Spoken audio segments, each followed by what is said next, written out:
भारत के हाथ एक ऐसा खजाना लग चुका है जिसके लिए अभी तक हम चीन के सामने हाथ फैलाते थे, लेकिन अब हमें चीन के सामने हाथ फैलाने की ज़रूरत नहीं, क्योंकि रूस इसमें भारत की बढ़ चढ़कर मदद करने के लिए कदम आगे बढ़ा चुका है। आज हम बात कर रहे हैं क्रिटिकल मिनरल्स की, जो कि विशेष प्रकार के रेयर अर्थ मेटल होते हैं, यानी कि यह धरती पर बहुत ही कम मात्रा में पाए जाते हैं, लेकिन इनकी उपयोगिता इतनी ज़्यादा है कि इनके बिना किसी भी सेक्टर को आगे नहीं बढ़ाया जा सकता और हमें हर टेक्निकल मामले में इन क्रिटिकल और रेयर अर्थ मेटल की जरूरत पड़ती है। इनका उपयोग इलेक्ट्रॉनिक्स, एनर्जी सेक्टर, केमिकल्स, स्वास्थ्य सेवा और अन्य महत्वपूर्ण उद्योगों में किया जाता है, लेकिन अभी तक इन क्रिटिकल मिनरल के लिए हम चीन पर निर्भर हैं। खैर, हम क्रिटिकल मिनरल के लिए चीन पर निर्भर तो ज़रूर है, लेकिन ऐसा बिल्कुल भी नहीं है कि हमारे देश की धरती पर क्रिटिकल मिनरल मौजूद नहीं, बल्कि हमारे पास भी भारी मात्रा में क्रिटिकल मिनरल के भंडार मिले हैं और हाल ही में इन्हीं क्रिटिकल मिनरल में कई सारे ब्लॉक की खोज हो चुकी है।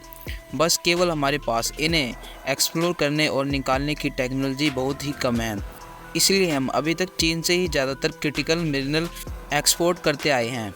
लेकिन अब हमें चीन के सामने हाथ फैलाने की कोई ज़रूरत नहीं है, क्योंकि अब रूस की बड़ी बड़ी कंपनियां, जो कि क्रिटिकल मिनरल की प्रोसेसिंग और माइनिंग की दिग्गज कंपनी हैं, भारत के साथ मिलकर काम करने जा रही हैं, जिससे भारत क्रिटिकल मिनरल का प्रोसेसिंग हब बनने जा रहा है।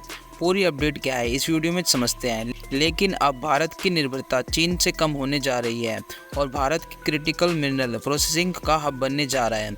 उसके लिए वीडियो को एक लाइक करके चैनल को सब्सक्राइब कर दीजिए, क्योंकि ये आपके लिए छोटा सा काम है, लेकिन हमारी इससे काफ़ी मदद होती है।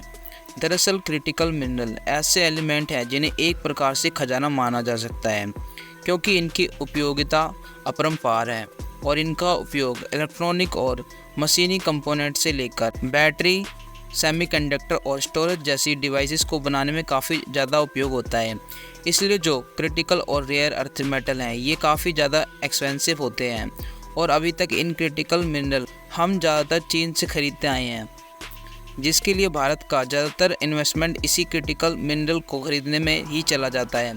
फिलहाल ऐसा भी नहीं है कि यह क्रिटिकल मिनरल भारत में नहीं पाए जाते, बल्कि भारत में भी कई ब्लॉक क्रिटिकल मिनरल की खोजे जा चुके हैं और ये लगातार नए नए ब्लॉक मिल रहे हैं।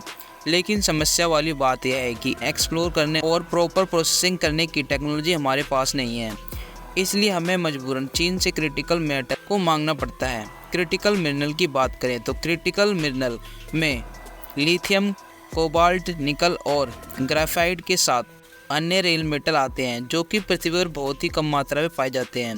और ये हाल ही में एक आंकड़ा निकल कर आया है कि जिसमें एक साल में 4% की बढ़ोतरी हुई है, यानी कि देखा जाए तो भारत में इसकी ज़रूरत हर साल बढ़ रही है और हमारे पास खुद ही है मिनरल होने के बावजूद भी हम इसे दूसरे देशों से खरीदने पड़ रहे हैं, क्योंकि इंडियन मैन्युफैक्चरर ने इस समय इलेक्ट्रॉनिक सेक्टर में अपने प्रोडक्शन को बढ़ाना शुरू कर दिया है। लेकिन इसके बावजूद भी हमारी डिपेंडेंसी चीन से कम नहीं हो रही है, क्योंकि क्रिटिकल मिनरल से ज़्यादातर बने कंपोनेंट को हम चीन से इंपोर्ट करते हैं, क्योंकि ये कंपोनेंट हमें सस्ते पड़ जाते हैं, जबकि भारत में इनका प्रोडक्शन करना थोड़ा महंगा पड़ता है, क्योंकि ऐसा कोई भी इलेक्ट्रॉनिक कंपोनेंट नहीं है जिसमें क्रिटिकल और रेयर अर्थ मेटल का इस्तेमाल ना हो, और चीन के पास खुद इसकी प्रोसेसिंग टेक्नोलॉजी होने के कारण उनके लिए इलेक्ट्रॉनिक कंपोनेंट को प्रोडक्शन करना काफ़ी सस्ता पड़ता है।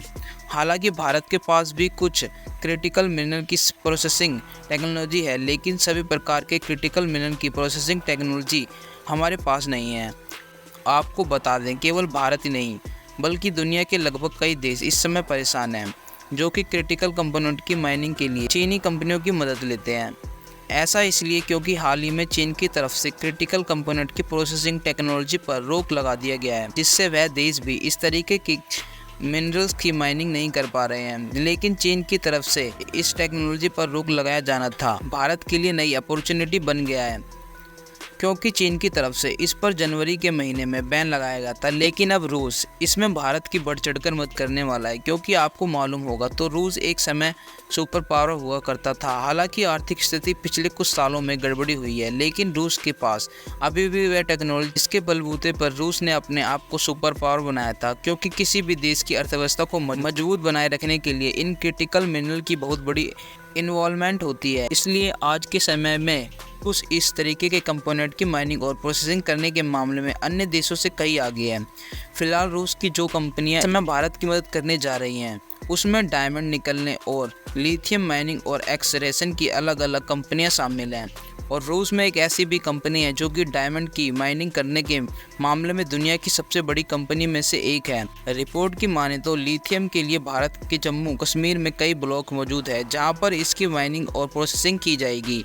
और टाइटेनियम के लिए भारत के तमिलनाडु राज्य को चुना गया है जहां भारत के साथ पार्टनरशिप में रूस की कंपनियां काम करेंगी। और हाल ही में ग्रेफाइट, लिथियम और मैग्नीशियम के साथ रियल अर्थ मेटल पाए जाने वाले कोई ऐसे ब्लॉक की खोज की जाएगी जो कि ओडिशा, तमिलनाडु, गुजरात और उत्तर प्रदेश में मौजूद हैं। और अनुमान लगाया जा रहा है कि इसमें भारी भरकम मात्रा में इन क्रिटिकल मिनरल की खुदाई की जा सकती है, लेकिन क्योंकि ये मिनरल्स मिट्टी के रूप में होते हैं इसलिए इन्हें पहचाना और उनकी प्रोसेसिंग करने में रूस की बढ़ चढ़कर मदद करने वाली है। और आपको जानकर खुशी होगी कि अभी तक तो रूस और भारत के बीच ही क्रिटिकल मिनरल्स की माइनिंग और प्रोसेसिंग की बात चल रही थी, लेकिन यूनाइटेड स्टेट और यूएस की कंपनियों का कहना है कि वह भारत की कोयला और अन्य मिनरल्स की माइनिंग की दिग्गज कंपनी कोल इंडिया के साथ पार्टनरशिप करके अर्जेंटीना में लिथियम के भंडार को खोज रहे हैं। क्योंकि देखा जाए तो अर्जेंटीना में रेयर अर्थ मेटल की ढेर सारे ब्लॉक्स मौजूद हैं, लेकिन अर्जेंटीना की कंपनियां खुद एक्सप्लोरेशन नहीं कर पा रही है।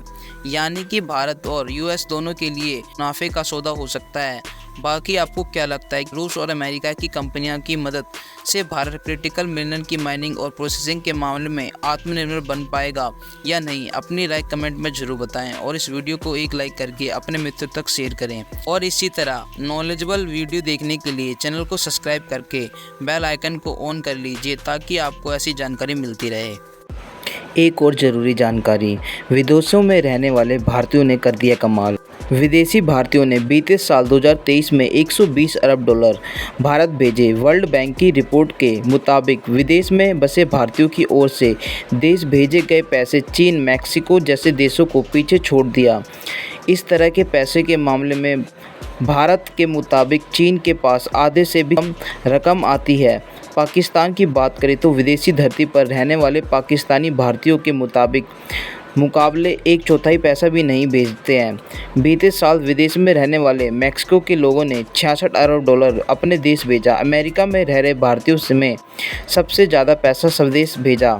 विदेशों से भेजी गई रकम रेमिटेंस के आंकड़ों को लेकर वर्ल्ड बैंक की ओर से रिपोर्ट जारी की गई है। इस लिस्ट के मुताबिक विदेशों में रहने वाले भारतीयों ने 2023 में 120 अरब डॉलर यानी कि 10 लाख करोड़ से ज़्यादा भारत में भेजे। इसका गुणा भाग करें तो विदेश में रहने वाले भारतीयों ने हर मिनट करीब 2 करोड़ रुपए देश भेजा। इसी तरह से मैक्सिको को 600 अरब